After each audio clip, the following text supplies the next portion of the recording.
Alright boys, so this is going to be a quick one. I've just made a wee modification to the DS1000 here. I actually ran into an issue with a decade box here. Well, decade box, you guys have seen this. This is from the very early days. I made some stuff on YouTube. I was playing with this, and this is great, fantastic. It's dirt cheap, and it's very, very useful for simulating engine temp sensors, cabin temp sensors, outside air temp sensors. Just a decade box, of course, right? But I actually ran into an annoying little issue. Is because of the nature of a decade box. If I wanted to transition from, let me set everything to 0 here just to give you an example. Say I had 299 ohms. Let me get this right.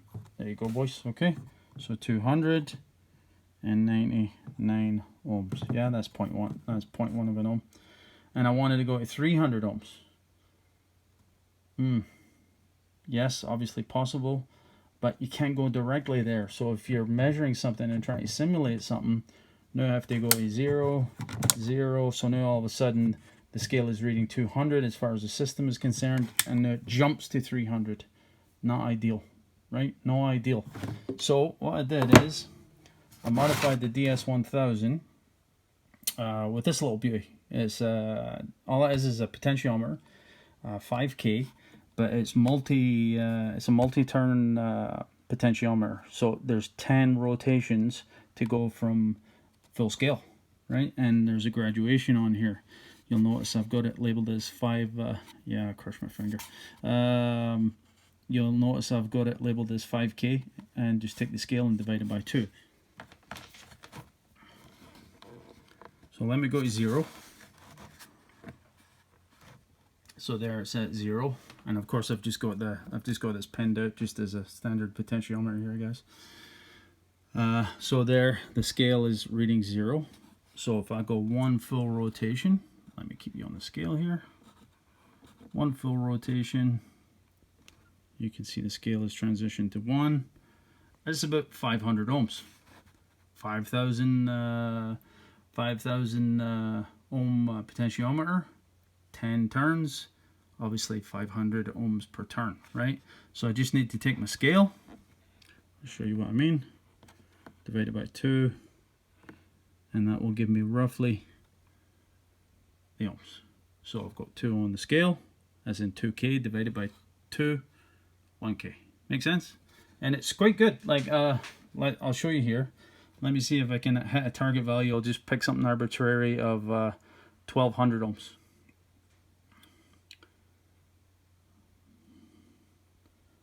That's how much I'm rotating. I'm actually rotating it very slowly, but it's fine enough. You can actually hit a target value, is the point I'm trying to make. I'm trying to hit 1200 ohms. And there you go.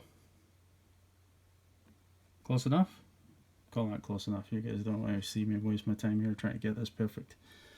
And of course, there's a little lock on the scale here.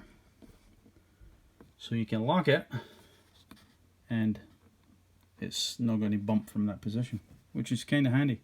They're cheap. As I said, as handy as this is, it does have limitations because of the nature of a decade box when it goes in its steps.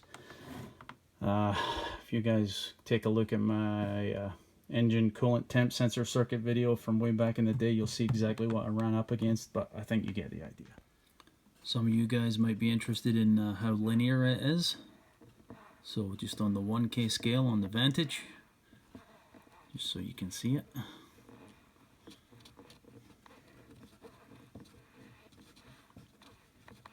Very good. Changing scales. It's a wee bit coarser looking graph, but you can see it over the entire sweep.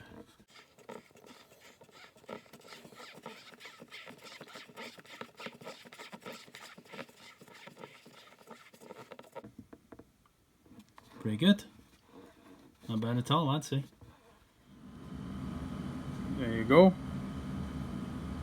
Quanto costa? $16 Canadian. So that's about what, £2 these days? I didn't just arbitrarily pick 5K, by the way.